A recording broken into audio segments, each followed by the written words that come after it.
हम राष्ट्रीय सुरक्षा सलाहकार अजीत डोभाल के बयान को डिकोड करेंगे। डोभाल ने युद्ध को लेकर एक बड़ा बयान दिया है, जिसमें उन्होंने कहा कि हर जंग का एक टारगेट होता है, जिसमें दुश्मन को हराकर उसको घुटनों पर लाया जाता है और फिर जाकर वो दुश्मन आपकी शर्तों पर शांति स्थापित करने के लिए तैयार होता है।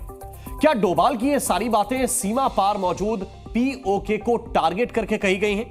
इस सवाल का जवाब समझने के लिए डोभाल के बयान को ध्यान से सुनिए और उसका मतलब भी समझिए। इसके अंदर भी पैट्रियट्स की कमी भी नहीं है। बहुत सारे लोग हैं नेशनलिस्ट हैं। डिफेंस के लिए कश्मीर के अंदर में किसी गांव के अंदर में कोई ऐसी घटना घटी। डोभाल ने करीब 24 घंटे पहले एक ऐसा बयान दिया जिसका कनेक्शन पीओके से जोड़ा जा रहा है। डोभाल ने एक कार्यक्रम में युद्ध और शांति की बात की। क्या यह बयान देते वक्त एनएसए के दिमाग में पीओके चल रहा था? We achieve it by breaking the will of the nation and defeating its army breaks their will. That is why it is important.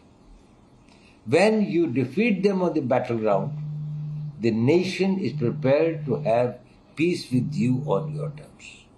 So whether it is Ukraine, Russia, it is second war, it is any war, at the end of it.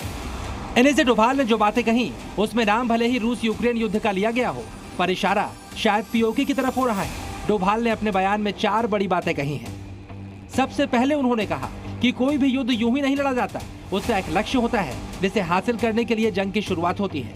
वो target तब हासिल होता है जब आप अपने दुश्मन की सेना को युद्ध में पराजित कर देते हैं। जंग के मैदान में हारने के बाद दुश्मन देश आपकी शर्तों पर शांति स्थापित करने के लिए तैयार हो जाता है। और आखिर में डोभाल ने कहा, ये फॉर्मूला दुनिया में हुए हर युद्ध पर फिट है, चाहे वो अभी चल रहा रूस यूक्रेन युद्ध हो या फिर दशकों पहले हुआ सेकेंड वर्ल्ड वॉर या कोई भी दूसरा युद्ध।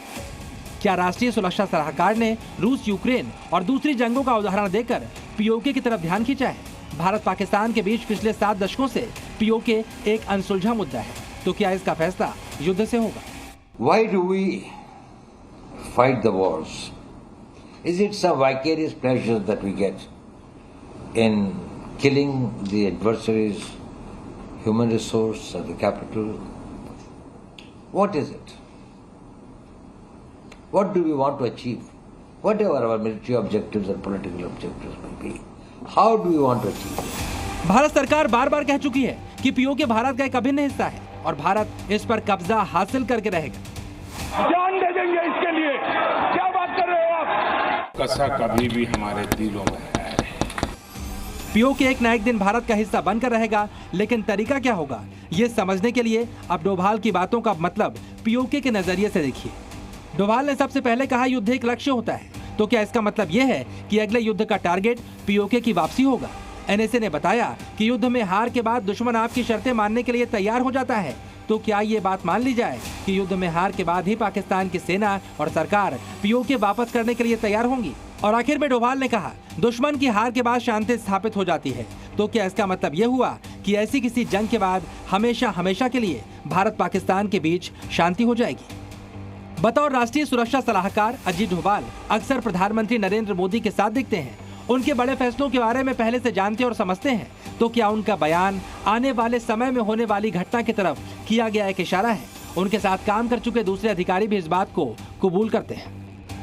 इनका जो दिमाग है ना, वो ऑपरेशनली चलता है और बहुत तेज चलता है। तो अगर कोई जेम्स बॉन्ड कहता है तो ठीक है। कश्मीर में हाल में आतंक की घटनाएं बढ़ी हैं, तो क्या इसे देखकर डोभाल ने कुछ फैसला कर लिया है? कहीं सीमा पार के लिए कोई तैयारी तो नहीं हो रही? ऐसा मानने की कई वजहें हैं। माना जाता है कि डोभाल के सटीक फैसलों की वजह से कश्मीर में आतंकवाद खात्मे की तरफ बढ़ रहा है। कहते हैं कश्मीर को जितनी अच्छी तरह से अजीत डोभाल जानते हैं, कोई और नहीं समझता। युद्ध की बात करने के बाद डोभाल ने सोशल मीडिया पर भी कश्मीर के बारे में निगेटिव नैरेटिव को काउंटर करने का प्लान शेयर किया। कश्मीर के अंदर में किसी गांव के अंदर में कोई ऐसी घटना घटी जिसमें सोल्जर्स ने कोई ऐसा काम किया जो कि लोगों ने वो मतलब एक चीज अखबार में है, तो फिर आप अपना सही पर्सपेक्टिव अपना थोड़ा पूछिए, अपना थोड़ा सही करके अगर पहले 500-700 आइटम्स जो है उसके अंदर में एक सही पर्सपेक्टिव में एक सही चीजों को अच्छी रूप में बताया जा सके, उसके बाद में जब 3 घंटे के बाद 4 घंटे के बाद में जब बाकी नैरेटिव शुरू होता है तब तक वो स्टेबल हो जाता है।